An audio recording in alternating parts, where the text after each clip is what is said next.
Hello, everyone, and welcome to another TGIF episode of the Anti-Pharmacist podcast. I also want to wish you a happy new month. Welcome to the month of love. And yes, it's a leap year this year, so February has 29 days. So for those of you that were born on February 29th, your birthday has come again, oh. Well, that's on a lighter note. So today, my topic is based on something related to what I discussed on Monday. That is the use of herbs, right? And these particular herbs, they are widely used, and there are so many things that surround them. I mean myths, stories that people carry that they do. And the herbs I'm talking about are bitters, alright? There are many myths, especially blood cleansing. People will just come into the pharmacy. Oh, pharmacist, my blood is dirty. I want to clean it. Give me so bitters. Give me that bitters. It detoxifies. And that is the selling point of most of these bitters, in fact. They'll just put detox, cleanses the blood. Some even bear cleanser as their names. So I want to examine today and explain to you if these things are actually fact or myth, which is why the topic for today's episode is blood cleansing, myth or fact, the role of bitters. So let's get right into it. Of course, bitters, as their name implies, are substances. They are herbal preparations that are bitter to the taste.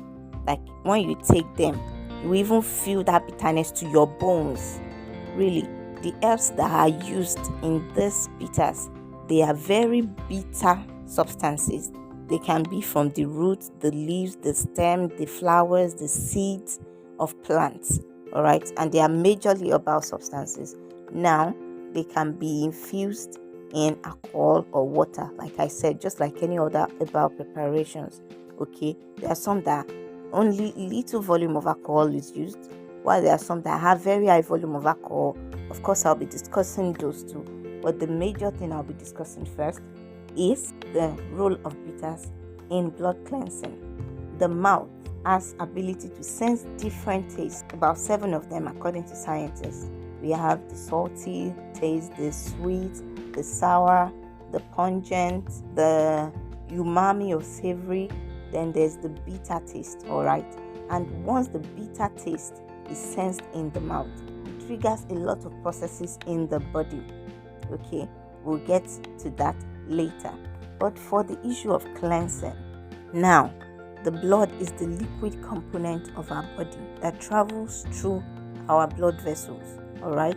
And it performs 3 major functions. The number 1 function is transport.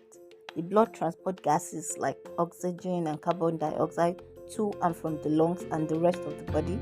The blood also moves nutrients from the digestive tract to the rest of the body and transports waste products, hormones, and other cells. It also performs the protection function, which is number 2. It contains white blood cells that destroy invading microorganisms, as well as platelets to clot the blood and minimize the blood loss from injury. Number 3 function is regulation. The blood helps to regulate the body's pH, that is the level of acidity or alkalinity in the body. It regulates water balance and regulates temperature. So these are functions of the blood. With all of these that I've mentioned, there is very high chance, it is very possible that there are toxins and waste products in the blood from time to time. But this does not mean that the blood is dirty, like people call it. Alright? And the body already has its own mechanism of reading the blood of all of this so that it can still perform in its optimal capacity. And this is the function of your liver and your kidney. The major function of your liver is detoxification, metabolism. It removes waste materials, it removes toxins from the body, breaks them into harmless substances, then passes them to the kidney, which passes them out of the body. Alright? But not only the liver and kidney are involved in detoxification of the body. Other organs too, like the skin, like the spleen, like the lymphatic system, and your intestine are all involved in detoxification. So really, you do not need any detoxifying herb to cleanse your blood. Your body does that on its own. God has made it that way. So all the supplements or these herbs that you're buying, They're not actually cleansing your blood. Of course, there are claims that they have functions in detoxification, but not directly.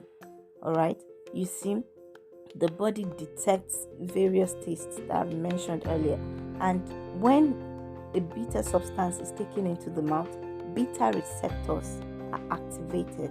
These beta receptors tell the body something. They carry a message to the brain, to your liver, to your intestines, like that. Alright, I've told you these various organs that help in detoxification. So when these beta receptors are activated, the body senses some kind of danger, because poisonous and harmful substances are mostly bitter.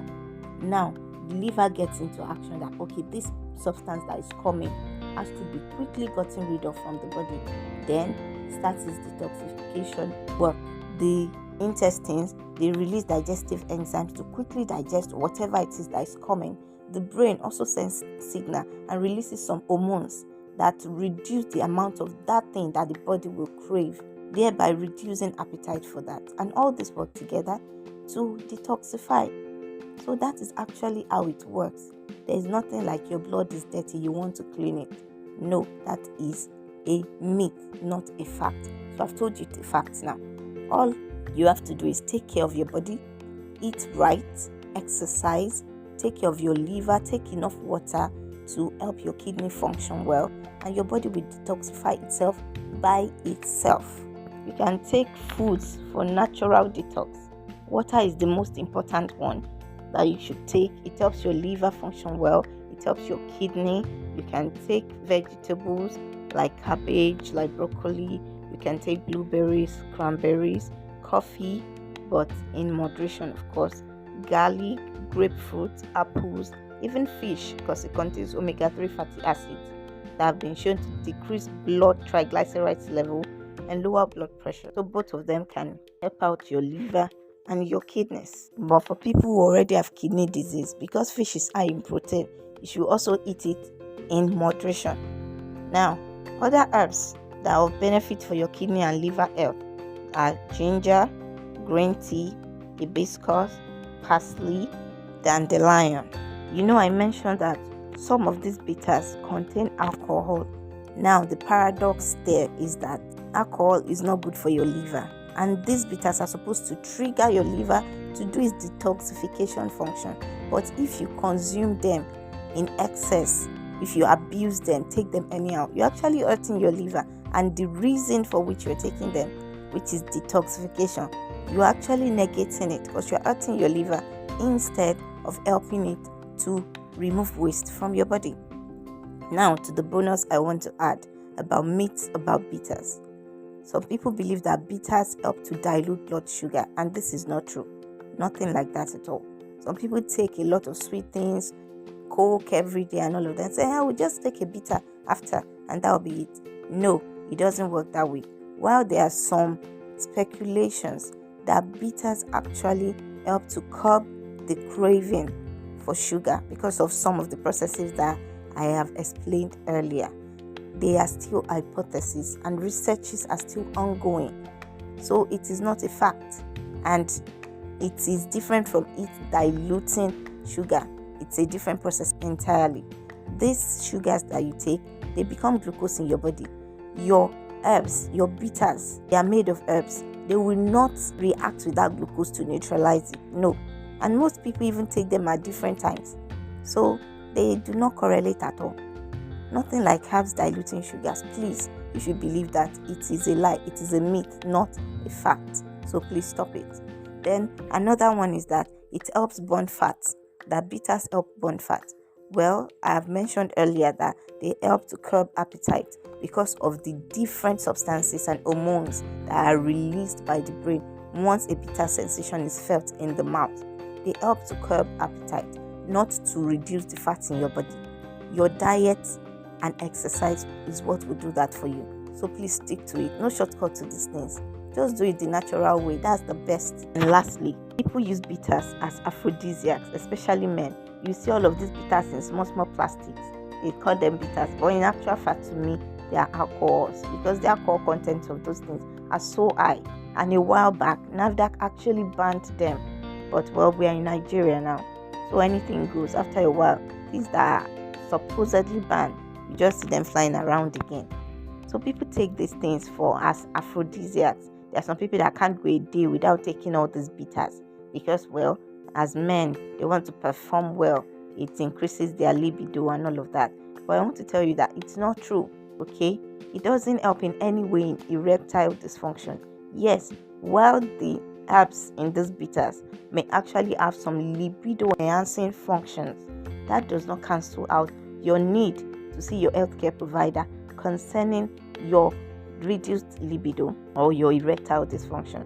What it might even be causing your reduced libido might be your lifestyle that you have to change.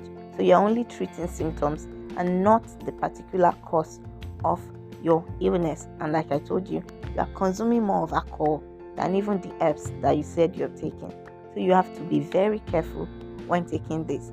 I hope that I've been able to break some myths now about bitters for you. That one, they do not detoxify. They are not blood cleansers. Your liver, your kidney, and other organs do that for you. Number two, they do not dilute sugar in any way. Not at all. Number three, they do not burn fats. Your diet and exercise will do that for you. And number four, while they might have some libido enhancing functions, they do not work for all sexual issues in men. You still have to see your healthcare providers. Alright? And that is all I have for you today on breaking myths concerning bitters. Alright? I hope that you have gotten value from it, and I thank you for listening up to this point. Now, you know how it is now. Please share this episode to as many people as you know that this information will be useful to, and that is in fact everybody. Follow, like, subscribe to the podcast. Send your questions, your comments, your suggestions to us via our various social media platforms. Also follow us on social media, on X, on Instagram, on LinkedIn as Adebisi Misola. Send your collaboration requests or suggestions to us via mail at antipharmacistpodcast@gmail.com. We want to hear from you. And do not forget, our goal on this podcast for the first quarter of 2024 is 500 subscribers, and I'm sure that you can help us achieve this goal. These are premium information about your health, about your medication that you actually need and will be beneficial to you. So why are you holding it? Please share the podcast, okay? That will make us very happy.